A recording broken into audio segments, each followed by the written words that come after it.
Hello' আজি মই আৰু এটা নতুন টপিক লৈ পেলাই আপোনালোকৰ মাজত আহিছোঁ। আজি মই ডিছকাছ কৰিব খুজিছোঁ suicide in adolescent and young adults. Generally 15 to 29 years এই এজ গ্ৰুপটোক এডলেচেণ্ট এণ্ড য়ং এডাল্টছৰ ভিতৰত ধৰা হয়। চ' আমি যদি চাওঁ পৰিসংখ্যাৰ ফালৰ পৰা যে এইটো এজ গ্ৰুপত আপোনাৰ মৃত্যুৰ দ্বিতীয় মুখ্য কাৰণটোৱেই হ'ল ছুইচাইড। এজে হ'ল আমি যদি গোটেই ছুইচাইডৰ ষ্টেটিষ্টিকটো চাওঁ তেতিয়াহ'লে প্ৰায় বছৰি 8 লাখ মানুহ ছুইচাইড কৰি পেলাই মৃত্যুমুখত পৰে। আৰু এটা সমীক্ষাত কৈছে যে বাই 2020 এইটো বছৰত মানে আপোনাৰ ছুইচাইডৰ পৰিসংখ্যা প্ৰায় 1.5 মিলিয়ন, মানে আপোনাৰ ধৰি লওক 15 লাখ মানুহ প্ৰতি বছৰে ছুইচাইড কৰি পেলাই মৃত্যুমুখত পৰিব। এইটো এজ গ্ৰুপত ইমান বেছিকৈ ছুইচাইড হোৱাৰ মানে কাৰণটো কি? আমি যদি মানুহৰ সাইকোলজিটো চাওঁ যে এইটো যিটো ষ্টেজ 15 to 29 ইয়াৰ্ছ এইখিনি সময়ত মানুহৰ কিছুমান মানে চেঞ্জেছ আহে, লাইফ চেঞ্জেছ।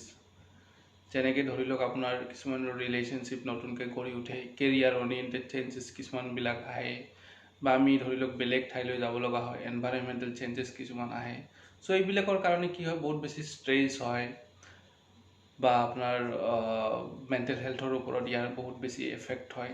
চ' যিবিলাকে এইবিলাক কোপ কৰিব পাৰে তেওঁলোকে এই বস্তুখিনি হেণ্ডেল কৰি লৈ পেলাই আগুৱাই যাব পাৰে। কিন্তু যিখিনি মানুহে হেণ্ডেল কৰিব নোৱাৰে বা এই ছিটুৱেশ্যনবিলাকৰ লগত কোপ কৰিব নোৱাৰে তেতিয়া তেওঁলোকে কিছুমান বা মেণ্টেল হেল্থ ইছ্যু কিছুমানত ভুগিব পাৰে বা কিছুমানৰ মেণ্টেল ইলনেছ হ'ব পাৰে। চ' তেওঁলোকে তেতিয়া কি কৰে, ছুইচাইড কমিট কৰে বা এটেম্পটেড ছুইচাইড কিছুমান দেখা যায়।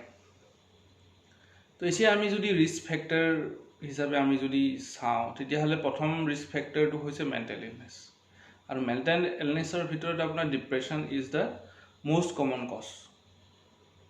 প্ৰায় 90% cases of suicide due to depression. তাৰ উপৰিও আপোনাৰ কিছুমান ধৰি লওক চাইকটিক কিছুমান ইলনেছ হ'ব পাৰে। তো এইবিলাকৰ কাৰণে আপোনাৰ ছুইচাইড হ'ব পাৰে। নেক্সট আমি যদি যাওঁ তেতিয়াহ'লে আমি গম পাম যে আৰু এটা ইম্পৰ্টেণ্ট ৰিস্ক ফেক্টৰ হ'ল যে আগতে যদি কোনোবাই ছুইচাইডৰ এটেম্প্ট কৰিছিলে তো সেই মানুহজনৰ পৰৱৰ্তী সময়ত ছুইচাইডৰ ৰিস্কটো বাঢ়ি যায়গৈ। ঠিক তেনেকৈ যদি ছাবষ্টেঞ্চ ডিপেণ্ডেঞ্চ থাকে বা ছাবষ্টেঞ্চ এবিউজ কৰে, ছাপ'জ ড্ৰাগছ লয়, এলকহল লয়, তো এইবিলাক মানুহৰ কিছুমান ৰিস্ক ফেক্টৰ থাকে ছুইচাইড কৰাৰ কাৰণে। তাৰপিছত কিছুমান মানুহৰ পাৰ্চনেলিটিটোৰ ওপৰতো নিৰ্ভৰ কৰে ছুইচাইডৰ কথাটো, যে কিছুমান মানুহ অকণমান ইণ্ট্ৰভাৰ্ট হয় বা কিছুমান মানুহৰ ইম্পালচিভিটিও বেছি থাকে। তো এইবিলাক মানুহৰ ছুইচাইডেল টেণ্ডেঞ্চি বা ছুইচাইডেল থটছবিলাক বেছিকৈ আহে।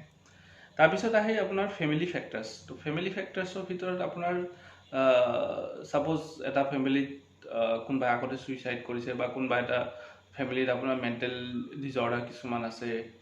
চ' তেতিয়া আপোনাৰ কি হ'ব পাৰে, ছুইচাইডৰ যিটো ৰেট থাকে সেইটো আপোনাৰ বাঢ়ি যাব পাৰে। তো এইবিলাক বিভিন্ন ধৰণৰ কাৰণত আমাৰ কি হয়, ছুইচাইডৰ ৰেটটো এইটো এজ গ্ৰুপত জেনেৰেলি বেছি হোৱা দেখা যায়। তো এনেকুৱা নহয় যে আমি ছুইচাইডটো প্ৰিভেণ্ট কৰিব নোৱাৰোঁ, প্ৰতিটো ছুইচাইডৰ কেছে আমি প্ৰিভেণ্ট কৰিব পাৰোঁ। আৰু কিছুমান ৱাৰ্ণিং চাইন থাকে।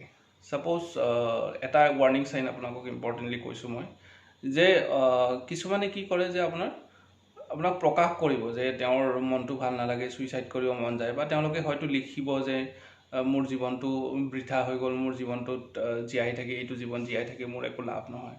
চ' তেওঁলোকে এনেকুৱা ধৰণৰ কিছুমান কথা প্ৰকাশ কৰিব পাৰে। বা তেওঁলোক কি হ'ব পাৰে, ছ'চিয়েলি উইড্ৰন হ'ব পাৰে, যে মানুহৰ লগত কথা বতৰা নাপাতে, আজিকালি খুব অকলে থাকিব বিচাৰে।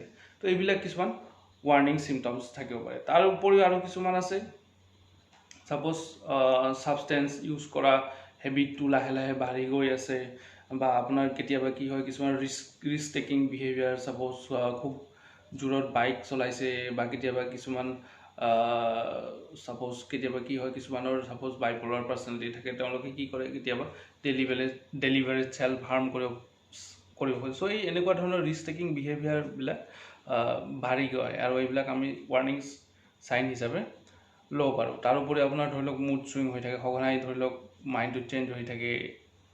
তো এইবিলাকো আমাৰ কি হয়, যে ৱাৰ্ণিং চাইনৰ ভিতৰত পৰে। আৰু যেনে এটা মই কথা ক'ব খুজিছোঁ, ডিপ্ৰেশ্যনত যিবিলাক মানুহ থাকে তেওঁলোকে কি কয়, যিটো হেল্প ছিকিং এটিটিউড এটা থাকে, যে তেওঁলোকে কয় যে মই মৰি যাম, মই জীয়াই থাকি লাভ নাই। চ' এই বস্তুটো তেওঁলোকে কি কৰে, জীয়াই থকাৰ তাৰণাতহে কয় যে আমি বস্তুটো যদি ধৰিব পাৰোঁ তেতিয়াহ'লে তেওঁক জীয়াই থাকিবলৈ আমি সহায় কৰিব পাৰিম। চ' এই কথাবিলাক সৰু সৰু কথাবিলাক আমি কেতিয়াও ইগন'ৰ কৰিব নালাগে।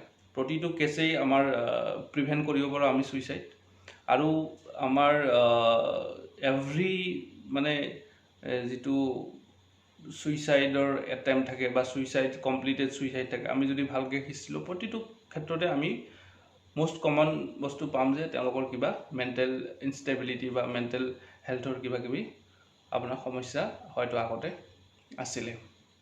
আৰু ছুইচাইড প্ৰিভেনশ্যন ডে প্ৰতি বছৰে আপোনাৰ 10th ছেপ্টেম্বৰ, হয়তো মনত ৰাখিব আপোনালোকে সদায়।